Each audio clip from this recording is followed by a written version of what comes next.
কৃষি জমিতে কাজ করার সময় সুতি থানার সরলা কিশোরপুর এলাকায় বজ্রাঘাতে প্রাণ গেল এক কৃষকের। আহত হয়েছেন আরও ৩ জন। তাদের জঙ্গিপুর মহকুমা হাসপাতালে ভর্তি করা হয়েছে। জানা গেছে, সোমবার দুপুরে সরলা কিশোরপুর এলাকায় মাঠে ধান পোঁতার কাজ করছিলেন কৃষকরা।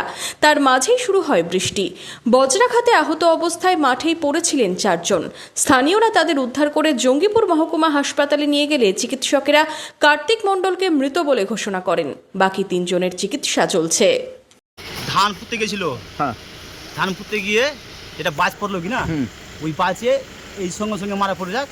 আর দুটোকে মানে সেরকম যে মুরগি কাটে এরকম ছাড় জলে, যে একটা লোক কুড়া খুলতে আসছিল, ওকে জল থেকেই সারা করছে এমনি করে, কি উপায় নাই।